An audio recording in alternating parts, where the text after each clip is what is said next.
Iran के राष्ट्रपति इब्राहिम रईसी का हेलीकॉप्टर क्रैश हुआ जिसमें उनकी मौत हो गई है। हेलीकॉप्टर क्रैश के बाद सर्च ऑपरेशन चलाया गया और अब ये साफ हो गया है कि इस क्रैश में इब्राहिम रईसी की मौत हुई है। हेलीकॉप्टर का मलबा अजरबैजान की पहाड़ियों पर मिला है।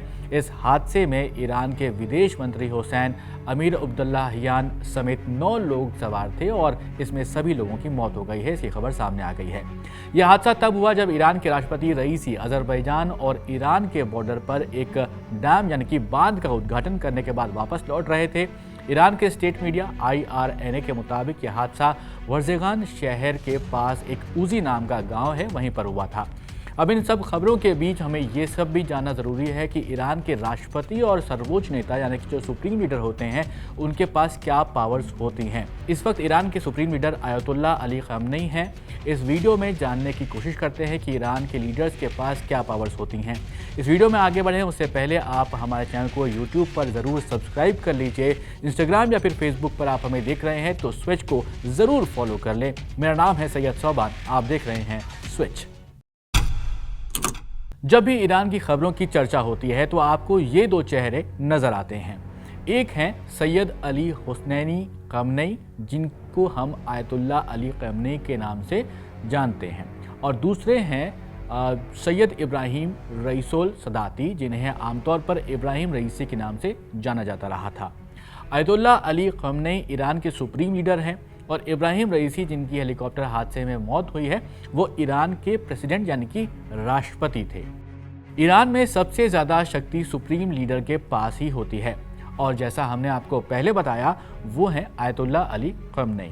साल 1989 के बाद से ही खamenei इस पद पर बने हुए हैं। सुप्रीम लीडर के बाद सेकेंड मोस्ट पावरफुल पद राष्ट्रपति का होता है जिस पर इब्राहिम रईसी बने हुए थे।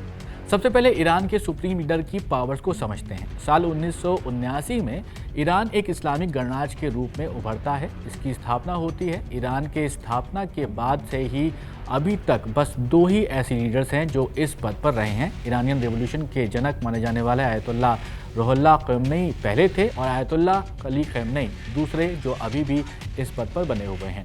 रुहुल्लाह खamenei ने साल 1970 में अपनी किताब इस्लामिक गवर्नमेंट में इस बात का जिक्र किया था कि शिया उलेमा ही ईरान में एक इस्लामिक राज्य के निर्माण और उस पर शासन की देखरेख करेंगे। इसके साथ ही ईरान के कॉन्स्टिट्यूशन में भी ये लिखा हुआ है कि supreme leader he Islamic Republic of Iran के जनरल पॉलिसीज के डिलिमिनेशन और सुपरविजन के लिए रिस्पॉन्सिबल होगा। इसका मतलब यही हुआ कि सुप्रीम लीडर ही ईरान के घरेलू और विदेशी नीतियों की दिशा तय करेगा। इसके अलावा ईरान का सुप्रीम लीडर ही सशस्त्र बलों का कमांडर इन चीफ होता है। इसके अलावा ईरान की खुफिया और सुरक्षा अभियानों को नियंत्रित करने का अधिकार भी सुप्रीम लीडर के पास ही होता है। सुप्रीम लीडर चाहे तो अकेले ही युद्ध या फिर शांति की घोषणा कर सकता है। सुप्रीम लीडर के पास ये भी अधिकार होता है कि वो सरकार में मौजूद बाकी पदों पर लोगों को नियुक्त या फिर बर्खास्त कर सकता है। उसके पास न्यायपालिका, राज्य रेडियो और टेलीविजन नेटवर्क के लीडर्स को नियुक्त और बर्खास्त करने का अधिकार और शक्ति भी होती है। इसके अलावा आपने इस्लामिक रेवोल्यूशनरी गार्ड कॉर्प्स यानी कि IRGC का नाम भी सुना होगा। उसके भी सुप्रीम कमांडर को सुप्रीम लीडर नियुक्त या फिर बर्खास्त कर सकता है। इसके अलावा ईरान में काउंसिल ऑफ गार्जियंस होते हैं जो ये काफ़ी पावरफुल बॉडी होते हैं जो ईरान की संसद पर नज़र बनाकर रखती है और ये भी तय करते हैं कि कौन से ऐसे कैंडिडेट्स हैं जो पब्लिक ऑफिस को चलाने में क्वालिफाइड हैं। इन काउंसिल्स ऑफ गार्जियंस में कुल 12 मेंबर्स होते हैं। इनमें से 6 की नियुक्ति सुप्रीम लीडर ही करता है। इसके अलावा सुप्रीम लीडर के नियंत्रण में वो फाउंडेशन भी होता है जो सैकड़ों कंपनियों को देश में चलाता है। सुप्रीम लीडर्स के कई रिप्रेजेंटेटिव्स भी होते हैं जो लगभग ईरान की सरकार के हर एक सेक्टर्स में मौजूद होते हैं। इनकी संख्या करीब 2000 के आसपास बताई जाती है। यह सभी सुप्रीम लीडर्स के क्लरिकल फील्ड ऑपरेटिव्स के रूप में यहाँ पर वो काम करते हैं। रिपोर्ट्स में इन बातों का दावा भी मिलता है कि सुप्रीम लीडर्स के ये रिप्रेजेंटेटिव जो होते हैं वो ईरान के राष्ट्रपति के मंत्रियों से कहीं ज़्यादा पावरफुल भी होते हैं और सुप्रीम लीडर की तरफ से देश के किसी भी मामले में हस्तक्षेप करने का अधिकार भी रखते हैं। अब बात करते हैं ईरान के राष्ट्रपति की। जैसा हमने आपको पहले भी बताया कि सुप्रीम लीडर के बाद नंबर आता है ईरान के राष्ट्रपति का। इनको देश में सेकेंड मोस्ट पावरफुल पर्सन कहा जाता है। राष्ट्रपति सुप्रीम लीडर के अधीन ही काम करता है।